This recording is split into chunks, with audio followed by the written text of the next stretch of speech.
Bueno, ¿qué tal, profe? Le voy a hacer este resumen de 15 minutos, quizás menos, no sé cuánto me llevará, eh, para no mandarle el trabajo con la línea, hacerlo más dinámico y que a mí también me va a servir en algún momento cuando quiera volver a, esta, a estos conceptos y a este tema. Por eso lo puse en YouTube para, bueno, tener un atajo mucho más accesible. Bueno, voy a empezar como poniéndonos un poco en contexto, ¿no? Bueno, en base a todo al material que usted nos sugirió, por ejemplo, el de Narcesian, eh, el de, bueno, los principales autores como Worf, Sapir, Boas, no sé, James, bueno, yo elegí entre lo que más me interesó, entre lo que consideré más importante, y bueno, voy a hacer un recorrido y arrancando por, bueno, los principales conceptos de lo que es este contexto sociolingüístico y luego para ir a las ideas de estos autores que, bueno, me interesan bastante. Eh, para empezar podemos decir que, bueno, que la lengua es un resultado, ¿no? de política lingüística, ¿no? Que todo está relacionado o está atado a lo que eh, baja, ¿no? desde ese poder dominante. Y es interesante ver esto de cómo se desenvuelve las lenguas y este resultado de estas políticas en lo que es el sistema educativo, ¿verdad? Porque en un sistema que como dice el texto, ¿no? Que se consideraba un Estado, una lengua, y que ya desde el siglo XX el contenido da cuenta a, eh, a un Estado multilingüe, ¿no? O pluri. Entonces ahí hay como un obstáculo, ¿no? Hay una falla, está en deuda, ¿no? En eso. Por eso, bueno, como dice Howell, ¿no? Lo quise retomar y que toda la lengua es un artefacto cultural, ¿no? Por eso esta relación con las políticas muy de cerca, ¿no? Hay casos como Noruega que no tienen importancia, que ellos prefieren primero lo territorial, pero hay casos como Argentina que fue muy importante al mismo nivel en lo que es su independencia, ¿no? Su creación de Estado-Nación. Y luego, para aproximarnos a una definición, la lengua es una elección de eh, eh, de varios dialectos, ¿no? De una variedad dialectal, que es lo que se decide definir como variedad dialectal en vez de decir dialecto, ¿no? Como que es menos peyorativo, dice. Eh, es un conjunto, esta es la definición que más acertada me pareció, ¿no? Que la lengua es un conjunto de variedades, ¿no? Que comparten los rasgos, tanto como fonológicos, gramaticales y léxicos, ¿no? Y que gracias a esto se va a dar una inteligibilidad, que la inteligibilidad es que una persona en una situación comunicativa se pueda entender con otra, ¿no? En esa interacción verbal. Y bueno, cuando yo estaba preparando esto, justo era la época, estábamos en diciembre, que justo fue cuando asumió Milei, acá me falta la tilde, eh, y en esto de la lengua como un rol simbólico, como el bilingüismo, ¿no? Muy presente en estos temas,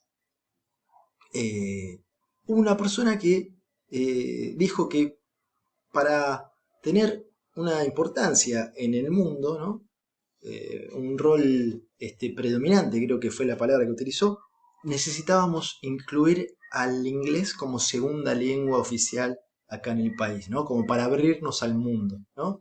Entonces ahí me hizo ruido y dije, bueno, acá están eh, claramente, incluso una persona que fue a la Asunción, ¿no? No nadie, ningún lingüista, nada, eh, un votante de Milei, está poniendo, ¿no? Ese rol simbólico y también político a lo que es la lengua, ¿verdad? Eh, y también hay que tener en cuenta que las lenguas oficiales no siempre son las únicas, ¿no? Por ejemplo, en el caso del occitano, que a mí me tocó estudiar en otras materias como en Acuña, que es la segunda lengua oficial de Cataluña, por ejemplo, ¿no?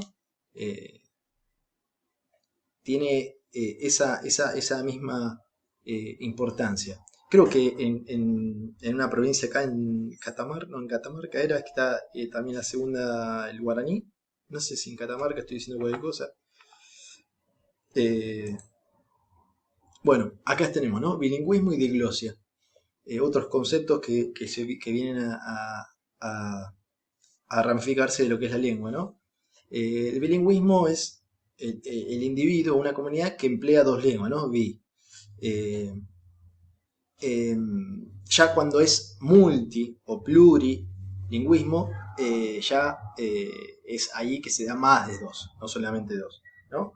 Eh, y por el lado de la diglosia, eh, esto se ve cuando hay una lengua estándar, ¿no? Como la oficial sería, que tiene dos o más variedades. Una variedad A y una variedad B. Si, obviamente la variedad A va a ser como la alta y la B va a ser la menos jerárquica, ¿no? La más atacada. Y recordé el latín, ¿no? Que en el latín en lo escrito era tomado como algo con respeto, ¿no? Algo legítimo, y el oral era vulgar, directamente era algo que no. Si bien, bueno, acá no hay, eh, bueno, sí, son dos variedades, ¿no? Porque era el latín escrito, el oral, eh, pero bueno, hay otros ejemplos, pero a mí se me ocurrió eso y quería, bueno, compartirlo a ver si estaba en lo cierto. Luego Fishman aparece y combinó eh, cuatro posibilidades entre bilingüismo y diglosia. Eh, por ejemplo, bilingüismo con diglosia, que se da, por ejemplo, en el Paraguay, en donde está la lengua oficial del español, y también eh, como variedad B, el guaraní. Luego tenemos el bilingüismo sin diglosia, que se daba entre los inmigrantes franceses y alemanes en Estados Unidos, pero que ellos no tenían diferencias, no hacían distinción de jerarquía entre las lenguas. Luego diglosia, pero sin bilingüismo, que cuando en la Rosa Zarista, esa casta, como ahora llama esta persona que nos está presidiendo, hablaban en, en una lengua y el pueblo directamente no tenía forma de entender esa lengua, entonces ahí no había eh, una, una situación comunicativa con inteligibilidad, ¿no? Eh, y bueno, y luego está sin diglosia y sin bilingüismo, que bueno, eso quizás se dan en comunidades más reducidas. Eh, las lenguas en conflicto aparecen, por ejemplo, eh, cuando surge el concepto de dominante y dominado, ¿no? Esto fue un análisis que hicieron lingüistas en Cataluña, si no me equivoco, en donde que dice que no hay variedad ni alta ni baja, con lo que yo venía diciendo anteriormente, no hay eso, sino que hay quién domina y quién es dominado, ¿no? Y acá a mí me apareció la imagen de Voloshin, con esto de querer apropiarse la palabra para darle ese prestigio, ¿no? Que acá ellos plantean, los catalanes dicen, si, si la lengua tiene prestigio, es porque quien está siendo emisor de esa lengua es quien tiene ese poder para transmitirle prestigio a esa lengua, ¿no? Entonces la lengua que hablan también va a tener ese prestigio. Y eso me llevó a Voloshin, ¿no? Esto de querer apropiarse si el pueblo, si esto no es el pueblo dónde está, ¿no? De decir, bueno, lo dice la clase alta, tiene un valor, entonces yo me lo apropio, y si lo dice la clase baja, tiene otro valor, ¿no? Según quién es el emisor, quien se apropia de esa palabra va a darle un significado legítimo o no. Eso, bueno, queda después en la percepción de cada uno. Y se resuelve esto, bueno, reemplazando una por otra. Me quedan 5 minutos. Eh, Sigo con un poco de estos conceptos antes de meterme con los autores principales. Aparece el de comunidad de habla, que la comunidad de habla es el contexto más amplio en donde se da la interacción verbal. Esa es la comunidad de habla, ¿no? Es el contexto más amplio, que luego, bueno, obviamente se va a reducir, va a tener como ramificaciones y van a aparecer otras definiciones como redes sociales, ¿no? Que forman parte de esta comunidad de habla, ¿no? Esta comunidad de habla comparten las reglas gramaticales, ¿no? Ahí la inteligibilidad que siempre venimos nombrando. Y no son homogéneas justamente por eso, porque se arman de redes sociales. ¿Qué quiero decir con esto? Por ejemplo, el ámbito escolar es una red social en donde, bueno, están, ¿no?, los alumnos, el profesor, no sé, el preceptor, el director, el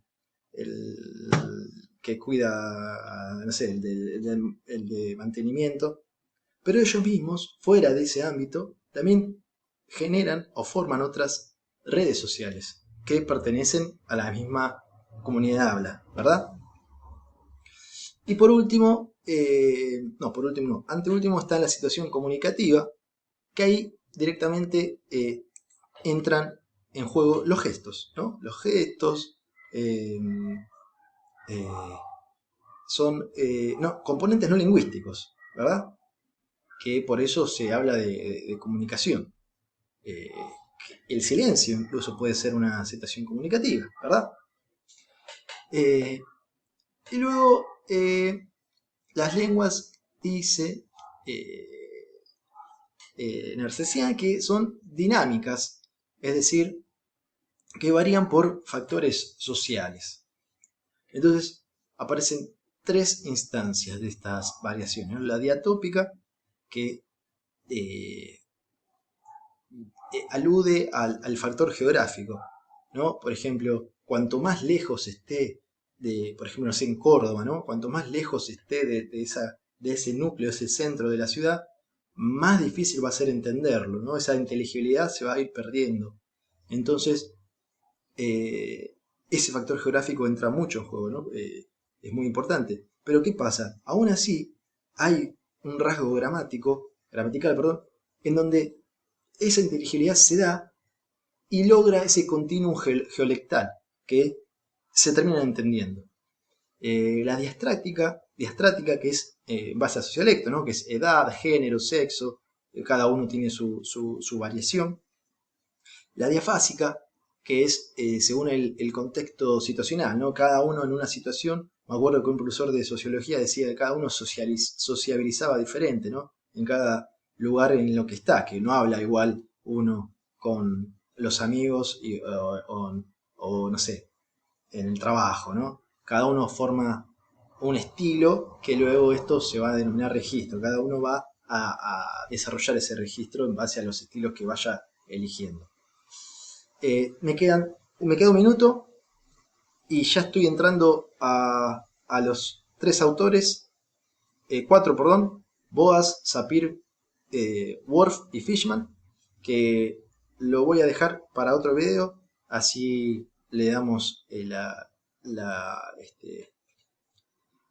importancia que merecen.